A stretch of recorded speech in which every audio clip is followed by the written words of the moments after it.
Hello అండి, good morning. I hope you are all doing good. నిన్నంతా బీభత్సమైన వర్షం కురిసిన తర్వాత నెక్స్ట్ డే మార్నింగ్ కొద్దిగా కామ్గా ఉందండి. లైట్గా క్లౌడ్స్ ఉన్నాయి, బట్ పెద్దగా వర్షం ఏమీ పడట్లేదు. మా కారిడార్లో బాల్కనీ చాలా దూరంగా ఉంటుంది, మా ఇల్లు మధ్యలో ఉంటుంది అనమాట. బట్ జల్లు ఎంత లోపల వరకు వచ్చిందో చూడండి, మొత్తం తడిచిపోయింది almost. Hello guys, good morning. ఇవాళ వ్లాగ్ మార్నింగ్ లేవగానే స్టార్ట్ చేస్తున్నాను. కొద్దిగా లేట్గా లేచాను, నైట్ అంతా కరెంట్ లేదు. అండ్ ఆ గాలి వర్షానికి మొత్తం గ్లాస్ డోర్స్ అన్నీ కొట్టుకుంటా ఉన్నాయన్నమాట. అంటే వైబ్రేట్ అవుతూ ఉన్నాయి ఎంత టైట్గా క్లోజ్ చేసినా సరే. సో చాలా భయంకరమైన వర్షం పడింది నిన్న. చూపించాను కదా బయట. ఇప్పుడైతే కొద్దిగా కామ్గా ఉంది. మార్నింగ్ అరౌండ్ 8 o'clock అయింది ఇప్పుడు. అండ్ మా గ్రాస్ కార్పెట్ ఫస్ట్ టైం మొత్తం తడిచిపోయిందనమాట. యాక్చువల్గా మా బాల్కనీలోకి వాటర్ రావు, అందుకే నేను ఇక్కడ గ్రాస్ కార్పెట్ వేయించాను. వర్షం పడే అవకాశం లేదనమాట, పైన ఒక షేడ్ ఉంటుంది. బట్ నిన్నటి వర్షం ఎంత కుక్కర్ విజిల్ వస్తుంది కదా, నిన్నటి వర్షం ఎంత హెవీ రెయిన్ అంటే మొత్తం గ్రాస్ కార్పెట్ అంతా తడిచిపోయింది. ఇవాళ నేను దీన్ని క్లీన్ చేయాలి. అండ్ మా డస్ట్బిన్స్ అన్నీ ఎగిరిపోయాయి అనమాట. పక్కనే నైబర్స్ వాళ్ళ ఇళ్ళ దగ్గర ఉంటుంటాయి, ఇప్పుడు వెళ్ళి తీసుకొని రావాలి. హారిబుల్ రెయిన్ అసలు. అండ్ మాకు మిల్క్ కూడా రాలేదు ఇవాళ. బట్ లక్కీగా నాకు నిన్నటి మిల్క్ ఉన్నాయన్నమాట, ఒక 2 cups ఉన్నాయి. సో 2 సార్లు టీ అయితే అవుతుంది. So that is the better thing. Pots ఉన్నాయి కదా, వీటికి హోల్స్ లేవన్నమాట. బట్ దీంట్లో వాటర్ నిండిపోయాయి. ఇప్పుడు నేను గ్రాస్ కార్పెట్ తీసేసిన తర్వాత ఈ వాటర్ కూడా తీసేయాలి. యాక్చువల్గా ఈ ప్లాంట్స్కి అంత వాటర్ అవసరం లేదు, ఎక్కువ పోయాను నేను. బట్ నిన్నైతే నానిపోయాయి, ఇక్కడ వరకు పడింది అనమాట. మొత్తం లోపల గోడ వరకు వచ్చేసాయి. ఇటువైపు ప్లాంట్స్ కూడా అలానే వాటర్లో నానిపోయాయి. సో వీటిని ఇంకా 2 days వర్షం ఉంది అంటున్నారు కాబట్టి ఒక 2 days అయినా లోపల పెట్టాలి, లేదంటే ఇంకా పోతాయి ప్లాంట్స్. కార్పెట్ కింద వాటర్ ఎలా ఉన్నాయో చూద్దాం ఒకసారి కండిషన్. ఇదిగోండి, ఇలా నానిపోయి ఉంది మొత్తం. యాక్చువల్గా వాటర్ పోవడానికి డ్రైన్ ఉంది ఇటు సైడ్, అందుకే కొద్ది గొప్ప పోయి ఉంటాయి దాంట్లోంచి. అయినా సరే ఇలా చూసారా, ఇంకా ఇక్కడికక్కడ నించొని ఉన్నాయి వాటర్. ఇదంతా క్లీన్ చేయాలి. నిన్న పూజ రాలేదు, ఇంకా తనకు కూడా ట్రాన్స్పోర్టేషన్ ప్రాబ్లం ఉంటుంది కదా. సో అందుకే నేనే మొత్తం నైట్ వాష్ చేసి పెట్టేశాను. ఇక్కడ టీ అవుతుంది 2 cups. ఇంకా టీ అయిన తర్వాత పనులు స్టార్ట్ చేయాలి. నేను నా కోసం ఓట్స్ చేసుకున్నానండి. 99% అది ఏ డే అయినా నేను ఓట్సే తింటాను. నా వరకైతే అదే చేసుకున్నాను. అండ్ ఆ తర్వాత బాల్కనీ క్లీన్ చేస్తున్నాను. ఈ కార్పెట్ ఉంది కదా, ఇది నార్మల్గానే కొద్దిగా హెవీగా ఉంటుంది, తడిచిందంటే ఇంకా చాలా చాలా హెవీగా ఉంటుందండి. నిన్నటి నుంచి నానిపోయి ఉంది కదా, చాలా స్లిప్పరీగా ఉంది, నడుస్తుంటే ఎక్కడ జారుతుందో అన్నట్లుగా ఉందన్నమాట. సో ఫస్ట్ ప్లాంట్స్ తీసేసాను. ప్లాంట్స్ తీసి పక్కన పెట్టిన తర్వాత దీన్ని చుట్టాను అనమాట.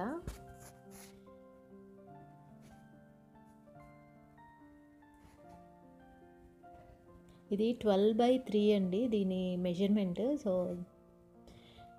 2 pieces కింద ఉందన్నమాట, ఒకటి పెద్ద పీసు, ఒకటి చిన్న పీసు. యాక్చువల్గా నేను కొద్దిగా హెవీ పనులు చేస్తాను, బట్ ఎంత బరువుగా ఉందంటే అసలు నేను మొయ్యలేకపోయాను. అండ్ నా చేతులు కూడా గీసుకుపోయాయి దాని వెనుక ఉన్న టెక్స్చర్ వల్ల.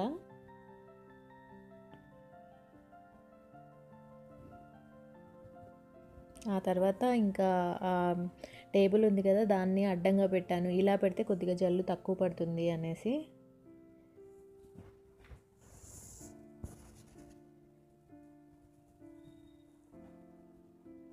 ఇంకా చిన్న పీస్ కూడా అంతే పెద్దదానిలాగే నానిపోయి ఉంది, దీన్ని కూడా తీసాను. యాక్చువల్గా నేను ఈ కార్పెట్ మొత్తం తీయడము క్లీన్ చేయడము అనేది ఎవ్రీ 2-3 monthsకి ఒకసారి చేస్తానంతే. అంతకంటే ఎక్కువ అవసరం ఉండదు. మాకు డస్ట్ రాదు, వర్షం రాదు ఈ డైరెక్షన్లో. సో మాకు అంత ప్రాబ్లం ఉండదు. బట్ ఇవాళ తప్పదు. ఇంకా అన్నీ తీసి పక్కన పెట్టిన తర్వాత ఇలా ఉందండి. యాక్చువల్గా ప్లాంట్స్ లోపల పెడదాం అనుకున్నాను ఇమీడియట్లీ, కానీ వాటిలోంచి ఇంకా వాటర్ కారుతున్నాయి అన్నమాట. అవన్నీ పోయిన తర్వాత అప్పుడు పెడదాంలే అనేసి ఇంకా ఇక్కడే ఉంచేసాను, చాలా డట్టీగా ఉండే. నేను ఈ పని అయిపోయిన తర్వాత ఇంకా లంచ్ స్టార్ట్ చేశానండి. లంచ్లో టొమాటో చట్నీ, రైస్ అండ్ దొండకాయ ఫ్రై చేశాను. ఇవి నార్మల్గానే అండి, నార్మల్ రెసిపీతోనే చేశాను, అందుకే ఏమి రెసిపీ షేర్ చేయలేదు. లంచ్ అయిపోయిందండి, ఫ్రెష్ అప్ అయ్యాను, ఇంకా ఆకలేస్తుందని త్వరగా తినేసాను లంచ్ ఇవాళ. ఇందాక న్యూస్ చూస్తుండే చాలా హారిబుల్గా ఉన్నాయండి అసలు ఆ ఇన్సిడెంట్స్ చూస్తుంటే. ఆ రోడ్ల మీద వాటర్ చూస్తుంటే అదేదో నదిలా ఉందన్నమాట. నార్మల్ రోడ్స్ అయినా ఇవి అన్నట్లుగా ఉంది. అండ్ లారీలు కొట్టుకుపోతున్నాయి. అంటే ఇంకా ఆ స్పీడ్ ఎంత ఫాస్ట్గా వస్తే అంత హెవీ వెహికల్స్ కొట్టుకుపోతాయి. అసలు చాలా హారిబుల్గా ఉంది. ఇక్కడ గోడ కూలిపోయి మనుషుల మీద పడిందంట, ఒక చోట ఆవు కొట్టుకుపోతుంది. Oh my god, horrible. Normal rain అయితే నేను కూడా ఎంజాయ్ చేస్తాను, కానీ ఇలాంటి రెయిన్ అయితే అస్సలే వద్దు, మనుషులకి మంచిది కాదు, నార్మల్ ఫార్మర్స్కి అయితే అసలే మంచిది కాదు. సో అసలు వద్దు. అసలు ఈ 2020లో అయితే అన్నీ అతిగానే ఉన్నాయి. వర్షం అయితే ఏంటి, కరోనా అయితే ఏంటి, ఎప్పుడు పోతుందో ఏంటో ఈ 2020. చాలా హారిబుల్గా ఉంది. అసలు 1 డేలో అంత వర్షం పడింది అంటే అన్బిలీవబుల్. ఏదో ఒక 1 వీక్ పడింది, చెరువులు నిండిపోయాయి, వాటర్ రోడ్ల మీదకి వచ్చింది అంటే అనుకోవచ్చు. కానీ 1 డేలో అంత ఎఫెక్ట్ అంటే ఇట్స్ హారిబుల్ అనమాట. అండ్ మనకి అన్నీ ఉండే ఇలా ఉంది అంటే ఇంకా అసలు ఇల్లు లేని వాళ్ళకి ఈ టైంలో వాళ్ళ పరిస్థితి అసలు ఎలా ఉంటుంది తలుచుకోవడానికే భయం వేస్తుంది. అసలు చాలా హారిబుల్గా ఉంది. న్యూస్ మొత్తం ఇదే చూపిస్తున్నారనమాట, విజువల్స్ అసలు చాలా చాలా ఘోరంగా ఉన్నాయి. అసలు నేను ఎప్పుడు వినలేదు హైదరాబాద్లో చాపర్స్ అండ్ బోట్స్లో వెళ్ళి రెస్క్యూ చేస్తున్నారు అనేది. నేను ఫస్ట్ టైం వింటున్నాను. అసలు అంత హారిబుల్గా ఉందంట. సో అది మాకైతే వెదర్ నార్మల్గా ఉందండి, స్టేబుల్గా ఉంది. మార్నింగ్ కొద్దిగా లైట్గా వర్షం పడింది కంటిన్యూస్గా, ఒక 1 అవర్ అలా, చాలా లైట్గా. ఆ తర్వాత అయితే క్లౌడీగా ఉంది, కానీ వర్షం అయితే ఏమీ లేదు. ఇవాళ మిల్క్ ఆల్మోస్ట్ 10 o'clock వచ్చిందండి. సో ఎనీవే వాళ్ళకి ట్రాన్స్పోర్టేషన్లో లేట్ అయిపోయి ఉంటుంది. సో అట్లీస్ట్ మిల్క్ అయితే వచ్చింది. గ్రోసరీస్ అయితే రేపటి నుంచి వస్తాయి అనుకుంటా. నిన్న బాగా వర్షం పడేటప్పుడు మా కిచెన్ ఎగ్జాస్ట్ ఫ్యాన్ ఉంటుంది కదా స్టవ్ మీద పైన, దాంట్లోంచి వాటర్ కారుతున్నాయి అనమాట, కంటిన్యూస్గా కారాయి. జనరల్గా అటువైపు వేరే ఇల్లు ఉంది, అటు డైరెక్షన్ నుంచి అసలు ఎప్పుడు వాటర్ కారవు.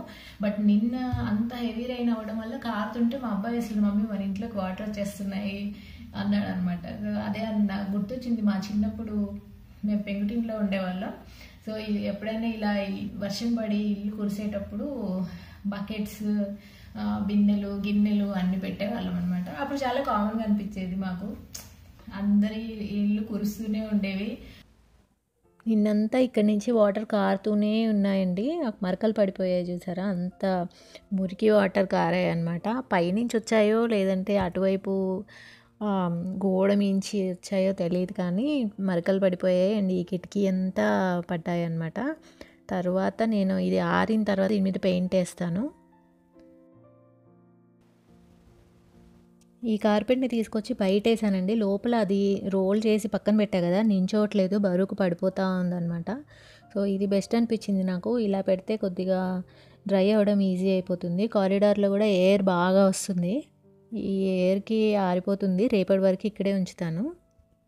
సో ఆల్మోస్ట్గా ఆరిపోతుంది రేపటి వరకు అయితే. ఇప్పుడు ఆఫ్టర్నూన్ టైం అండి. బయట క్లౌడ్స్ చూసారా, చాలా డార్క్ క్లౌడ్స్ ఉన్నాయి. వర్షం అయితే పడట్లేదు, బట్ ఈవినింగ్ అయితే ఖచ్చితంగా వర్షం పడుతుంది అనిపిస్తుంది. టీ పెట్టడానికని కిచెన్లోకి వచ్చాను. అసలు ఏమీ చేయలేదు, మధ్యాహ్నం నుంచి ఊరికనే ఖాళీగా ఇంట్లోంచి బయటికి తిరుగుతూ ఉన్నాను. నాకు నిద్ర రాదు, ఆఫ్టర్నూన్ పడుకునే అలవాటు అస్సలు లేదు. దానివల్ల అసలు ఏ పని లేదంటే నాకు ఇంకా పిచ్చెక్కిపోతూ ఉంటుంది. పడుకుందామని ట్రై చేసినా సరే నిద్ర రాదు. సో అలా ఇవాళ తిరుగుతూ ఉన్నా అనమాట. ఇదిగోండి టీ పెట్టాను, రేపు టీ అవుతుంది. అండ్ ఇక్కడ తోటకూర తీసి వాష్ చేస్తున్నాను. దీన్ని ఆల్రెడీ నిన్ననే కట్ చేసి పెట్టాను అనమాట.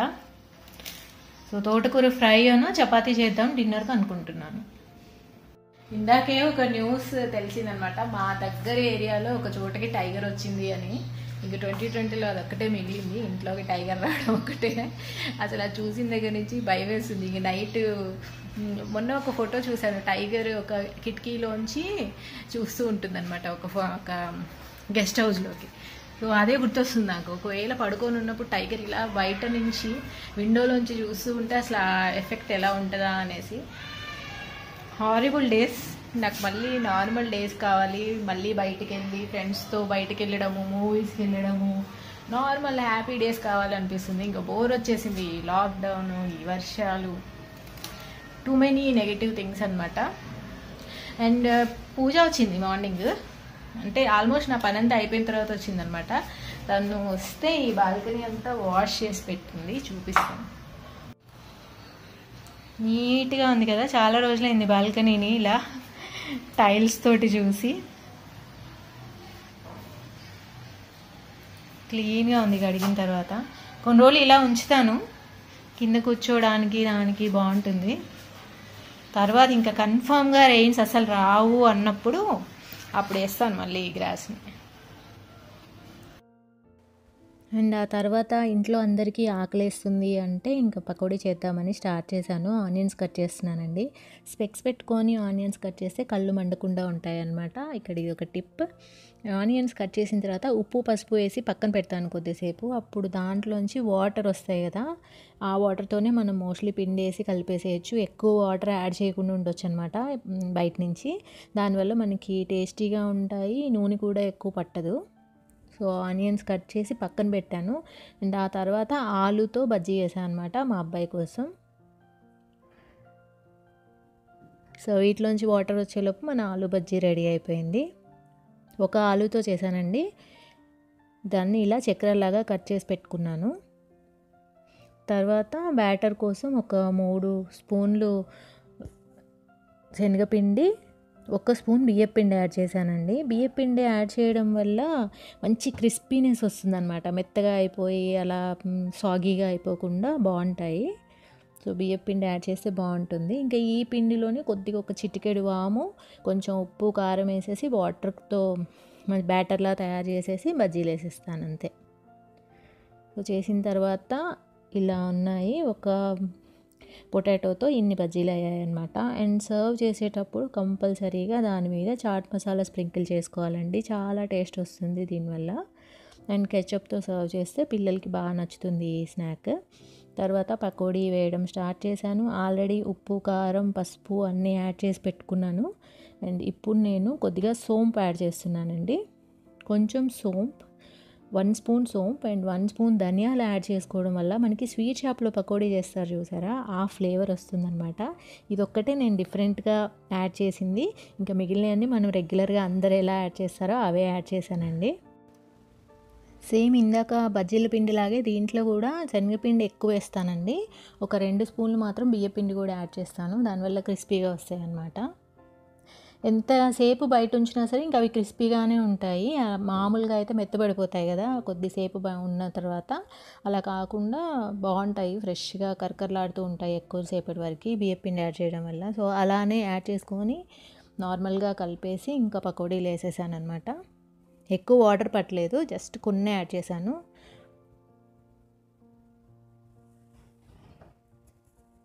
అంతే, నార్మల్గా పకోడీ వేసాను. చూడ్డానికి ఇలా ఉన్నాయన్నమాట.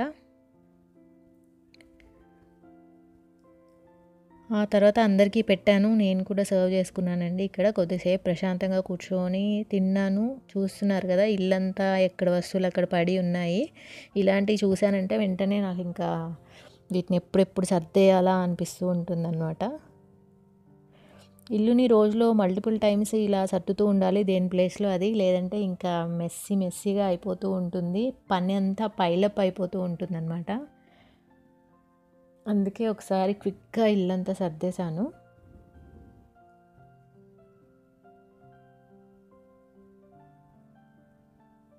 యాక్చువల్గా ఇవాళ ప్రొడక్టివ్ పని అంటూ ఏమీ చేయలేదండి. జస్ట్ నార్మల్గా నేను రోజు ఏం చేస్తానో అవే చేశాను. బయటికి వెళ్ళి చేయడానికి ఏమీ లేదు. ఇంట్లో కూడా సర్దేసి ఏమైనా చేద్దాము అన్నా సరే వేస్ట్ సామాన్లు తీసి బయట పెట్టాలి అంటే బయట బాల్కనీ అంతా వెట్గా ఉంది కదా. ఆ తర్వాత ఇంకా కర్రీ చేశానండి. ఆనియన్స్ ఏమీ వేయలేదు దీంట్లో, ప్లెయిన్ తోటకూర ఫ్రై అన్నమాట. ఓన్లీ పచ్చిమిర్చి వేసి చేస్తాను. అండ్ ఇక్కడ చపాతీ పిండి కలిపి పెట్టాను.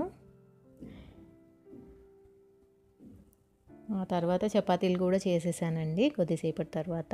డిన్నర్ కూడా అయిపోయిందండి. అందరం జస్ట్ లైట్గా తిన్నాము. నేను రోటీతో కర్డ్ తిన్నాను. నాకు ఇష్టం అనమాట ఆ కాంబినేషన్. ఎప్పుడన్నా లైట్గా తినాలనిపిస్తే అలా తింటాను. కర్రీ తినాలనిపించలేదు, ఇంకా అది రేపటికి ఉంటుంది, రేపు తింటాను. ఒక సబ్స్క్రైబర్ ఒక రిక్వెస్ట్ అడిగారండి. అది ఏంటంటే పాల ప్యాకెట్తో పెరుగు తోడేయడం ఎలా అనేది. చాలా రోజుల క్రితం అడిగారు. నేను అది అలా పోస్ట్పోన్ అవుతుందన్నమాట. సో ఆనంద్ గారు ఇవాళ మీకోసం అది చూపించబోతున్నాను. నేను అమూల్ బ్లూ కలర్ ప్యాకెట్ ఉంటుంది కదా, అది యూజ్ చేస్తానండి. అయితే ఏ పాల ప్యాకెట్కైనా ప్రొసీజర్ ఇదే. సో పాలని బాగా మరగబెట్టుకోవాలి. ఫస్ట్ మరిగిన తర్వాత కొద్దిగా చల్లార్చుకోవాలన్నమాట. సో ఇప్పుడు మనం స్టార్ట్ చేద్దాము ఎలా తోడేయాలి అనేది. సో ఆ తర్వాత మళ్ళీ రేపు మార్నింగ్ కల్లా తోడుకుంటుంది అది. అప్పుడు మళ్ళీ తోడుకున్న తర్వాత నేను క్లిప్ యాడ్ చేస్తాను అనమాట. సో పదండి కిచెన్లోకి వెళ్దాము.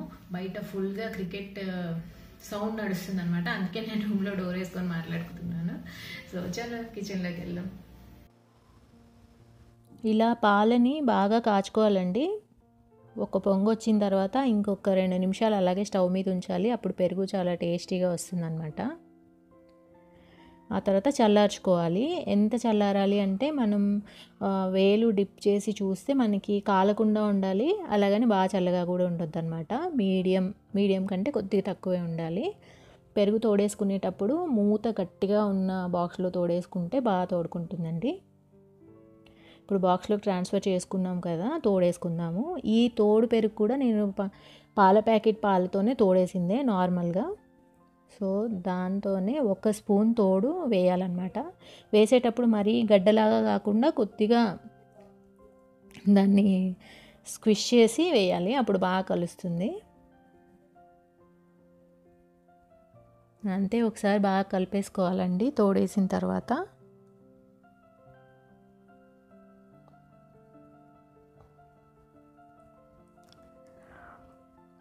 ఒక ఎండుమిర్చి యాడ్ చేస్తున్నానండి. సమ్మర్లో అయితే ఎండుమిర్చి యాడ్ చేసే అవసరం లేదు. చలికాలంలో అయినా, లేదంటే ఇవాల్టి వెదర్ లాగా చల్లగా ఉన్నప్పుడైనా పెరుగు ఒక్కోసారి తోడుకోదు. దానికోసం ఇలా ఒక ఎండుమిర్చి వేసామంటే పక్కాగా తోడుకుంటుందండి. అండ్ ఒకవేళ మీరు గట్టు మీదే వదిలేస్తున్నట్లయితే ఇలా ఒక పెద్ద గిన్నెని ఇలా బోర్లించి ఉంచారంటే బాగా తోడుకుంటుంది. లేదా మైక్రోవేవ్లో పెట్టేసి ఉంచినా బాగుంటుందన్నమాట. టైట్గా ఉంటుంది కదా లిడ్, బాగా తోడుకుంటుంది. ఒకవేళ మైక్రోవేవ్ లేకుంటే ఏదన్నా షెల్ఫ్లో కూడా పెట్టుకోవచ్చు. బేసిక్గా డార్క్గా అండ్ వెచ్చగా ఉండే ఏరియాల్లో పెరుగు బాగా తోడుకుంటుంది. సో పెరుగు తోడేసాం కదా, రేపు మార్నింగ్ అది ఎలా తోడుకుంది అనేది తీసి మళ్ళీ చూపిస్తాను. అప్రాక్సిమేట్లీ 8 hours పడుతుందండి పెరుగు తోడుకోవాలి అంటే. కోల్డ్ వెదర్లో కొద్దిగా ఎక్కువ టైం పడుతుంది, సమ్మర్లో అయితే చాలా ఫాస్ట్గా తోడుకుంటుంది అనమాట. ఇట్ డిపెండ్స్, మనం రెగ్యులర్గా చేస్తూ ఉంటే మనం ఉన్న ప్లేస్ ఏంటి, అక్కడ వెదర్ ఏంటి అని దాన్ని బట్టి అయితే మనకు అర్థమైపోతుంది. నేనైతే మోస్ట్లీ ఓవర్ నైట్ పెడతాను అనమాట, పర్ఫెక్ట్గా తోడుకుంటుంది. లేవగానే ఫస్ట్ దాన్ని తీసి ఫ్రిడ్జ్లో పెట్టేస్తాను. పొద్దున్న లేవగానే మీకు చూపిస్తాను. అండ్ ఇంతటితో ఈ వ్లాగ్ని ఎండ్ చేస్తానండి. సో బయటికి వెళ్ళకుండా జాగ్రత్తగా ఉండండి. Stay safe, take care, good night. ఇది నెక్స్ట్ డే మార్నింగ్ అండి. మైక్రోవేవ్ నుంచి తీసాను బాక్స్ని, మూత ఓపెన్ చేసి చూద్దాం. తోడుకుందండి పెరుగు. ఇప్పుడు మనం మిర్చిని తీసి పడేసి ఈ బాక్స్ మొత్తాన్ని ఫ్రిడ్జ్లో పెట్టేసుకోవచ్చు. ఇంకా మనకి పుల్లగా అవ్వకుండా ఉంటుంది ఫ్రిడ్జ్లో పెట్టుకుంటే. ఇంతేనండి, మిరపకాయ వేసామంటే కంపల్సరీ తోడుకుంటుంది. సో మన పెరుగు రెడీ అయిపోయినట్లే. మళ్ళీ నెక్స్ట్ వీడియోలో కలుద్దామండి. Take care, bye.